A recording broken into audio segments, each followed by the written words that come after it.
Dreamworld on the Gold Coast, Australia is massive.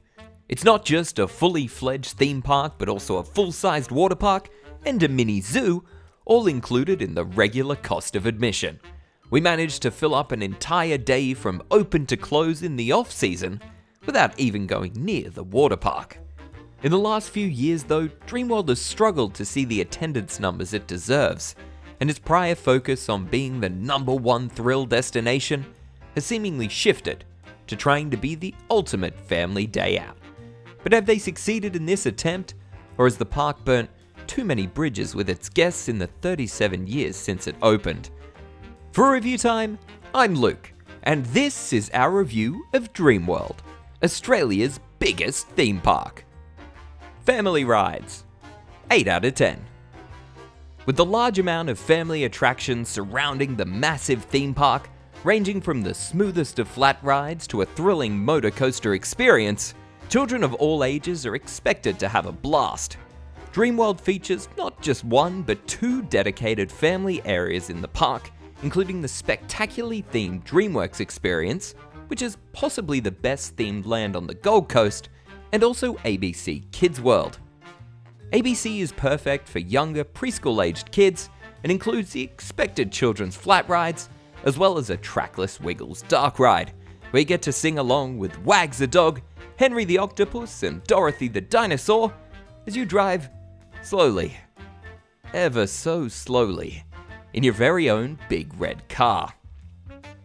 The DreamWorks experience, on the other hand, is more aimed at children around the ages of 8 to 14 and has some great stepping stone rides for children wanting to move up to the Big 8 thrill rides.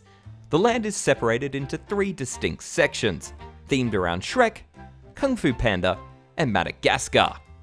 Whilst the land doesn't feature any true standout world-class attractions, it does feature a good mix of expected rides that I'm sure most families could enjoy riding together. A few other family attractions are also spread around, including the vintage cars, where you get to drive through a koala habitat, and the classic Rocky Hollow log ride, which are both also the only opening day attractions still operating. Also on the way is Sky Voyager, Australia's first flying theatre attraction, though the ride has currently been delayed for around 7 months past its expected opening date, with no new date currently announced. Thrill rides, 7 out of 10. Dreamworld has a strong mix of thrilling attractions that will satisfy all but the pickiest of thrill seekers. For a long time, Dreamworld had a major focus on trying to be the ultimate thrill lovers destination on the Gold Coast, with their famous The Big X Thrill Rides tag, starting with the Big 5 before moving all the way up to the Big 9. Though, recently with the closure of the Wipeout, one of the last operational Vekoma Waikiki wave super flips in the world, that number has dropped back down to 8. Unfortunately, a lot of the Big 8 are flat rides or one-trick ponies, and the park really lacks a big wow of a thrill ride that something like a world-class coaster would bring. Some of the true standouts of the 8 though have to be the Giant Drop, which at 119 meters was the world's tallest drop ride for 14 years, and is still in the top 3. Many people have been known to leave their heart and stomach at the top of the tower, which is visible from kilometers away, and almost acts as a beacon towards the park. Also attached to the same structure is the Tower of Terror, though sadly, it has had a lot of downtime lately, and I'm not sure how much life the ride still has in it, so if you do see it open on your visit, jump on while you still have the chance. Also shoutouts to the Claw and Tailspin, both of which are just fun flat rides that in our eyes are greatly re-rideable. The 2 biggest misses of the big thrill rides though have to be the coasters. Hot Wheels Sidewinder has gotten incredibly rough in its age, and the recent new trains haven't done much to stop that. Also, Mick Doohan's Moto Coaster is okay, but would be better if they simply classified it as a family attraction, rather than a weak addition to the big thrill rides banner. Whilst the thrills are definitely exciting for many guests, seasoned theme park visitors or thrill junkies may find themselves urging for something more as the day goes on. especially when some of the bigger attractions are closed for unexpected refurbishments. More on that later. Experiences, 8 out of 10. Dreamworld is jam-packed with extra experiences that are enjoyable for guests of all ages, especially those who aren't fans of rides.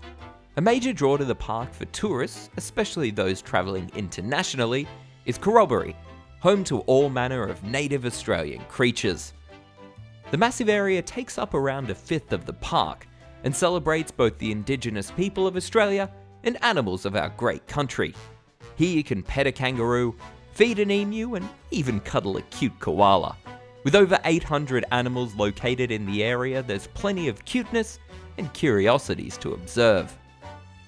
The other major animal draw for the park is Tiger Island, home to both Bengal and Sumatran tigers.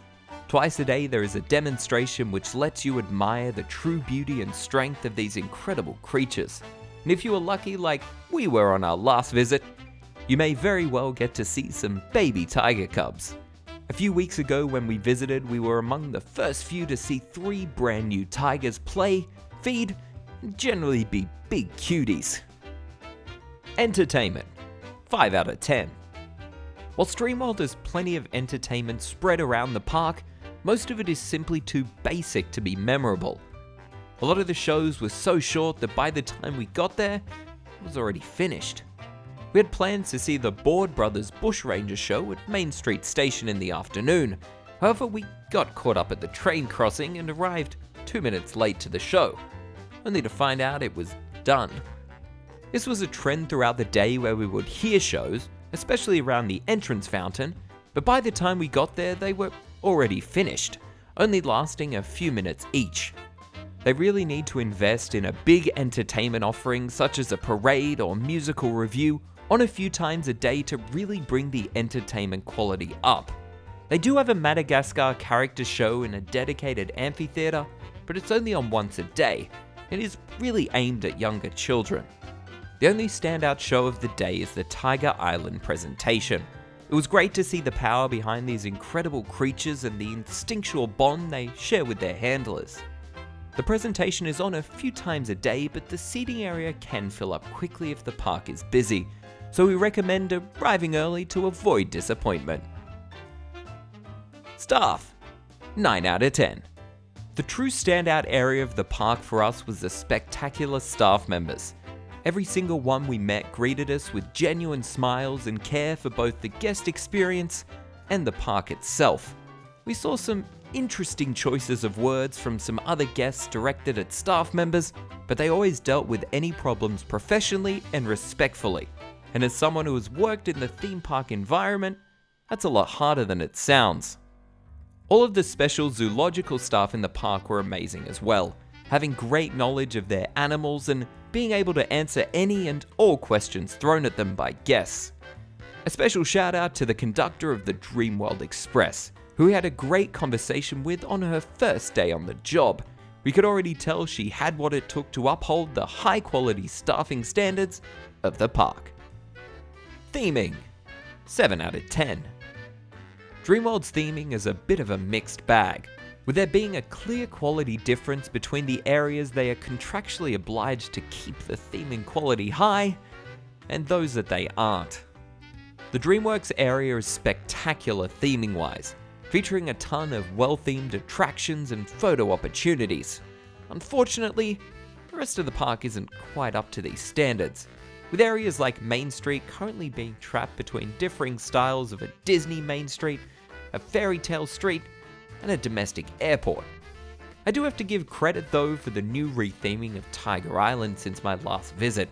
It truly manages to transport you to another place, where tigers lurk around every corner. The saddest part is that the park is so close to world-class theming in some areas, but then little things like a motorsports themed ride next to a dirty river completely throw out the thematic flow of the park. Merchandise, 8 out of 10. Dreamworld has a truly great wide variety of merchandise including both park and ride specific items, as well as those featuring your children's favorite ABC and DreamWorks characters. We especially love the Tiger Island merchandise, of which a percentage of every sale went to help the Dreamworld Wildlife Foundation. I will say though that it was a little strange seeing Big 9 Thrill Ride merchandise available, which only made me think about the glaring hole in the ride lineup that was left when Wipeout was unceremoniously removed. Thankfully though, these items were available at a discount. Worryingly, another series of items on heavy discount was the Tower of Terror 2 merchandise line, which makes me a little bit worried about the future of this fan-favorite attraction. Of course, it wouldn't be a theme park unless you exited through the gift shop. The one thing that makes this exit store quite different though, is that it's one of Australia's few official LEGO retail stores. Whilst we love the LEGO store at Dreamworld, there is no Dreamworld merchandise available in it, so make sure you grab anything park specific before you exit through the LEGO store. Affordability, 8 out of 10. Dreamworld always seems to have some form of promotion going on that allows you to buy tickets or annual passes for incredibly cheap prices. On our last visit, they were running an adults at children's prices promotion on their season passes, which saw us both get a pass for around $100 Australian each that gets us into the park every day for a year. It even came with a photo pass for a digital copy of every photographer and ride photo we got throughout the year. These ticket prices are a heavy undercut to other theme park destinations on the Gold Coast, and with so much to do in the park, it's a great offer for families on a budget. Once you're in the park, the prices rise suddenly, with food especially being on the more expensive side, but at least of a decent quality for theme park food. Merchandise prices are also consistent with what you would anticipate, with licensed character merch often being the most expensive option, compared to the much more affordable Dreamworld branded merch.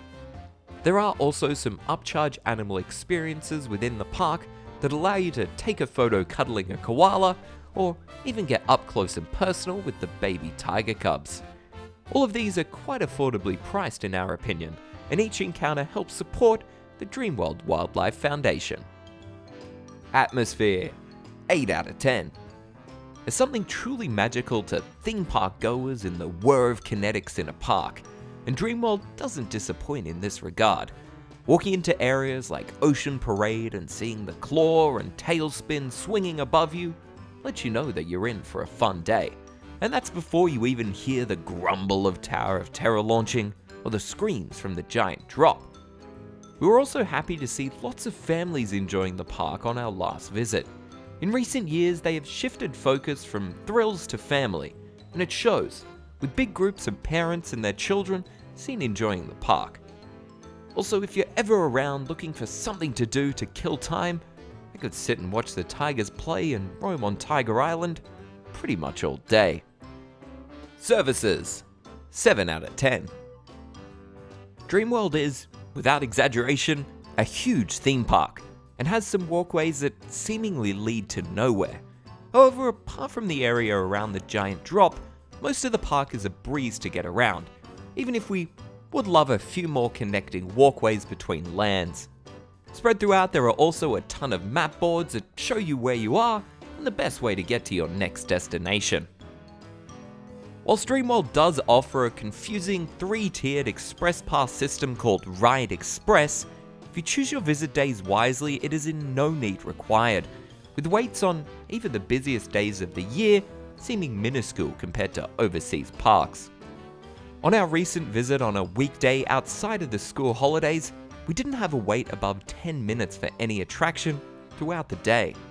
One major disappointment of our trip was the sudden closure of Tower of Terror.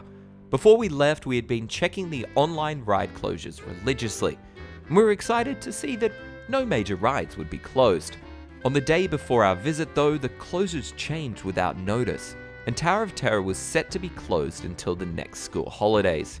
Whilst we appreciate that all rides need maintenance, sudden, unadvertised closures can be a real bummer. Final thoughts. Dreamworld is not flawless, but you can't ignore that it's charming. It has a unique style and it's distinctly Dreamworld. There is nothing else like it in the theme park world. The appeal is thrills and big attractions, but I always find myself engaging more with the experiences such as Tiger Island and Corroboree. With the announcement of big investments into the park, I'm excited to see what the future holds for Dreamworld. And with Sky Voyager coming up, well, the sky's the limit. Dreamworld as a park tries to have something for everyone, from thrill seekers to the youngest of children, and in most regards, they succeed.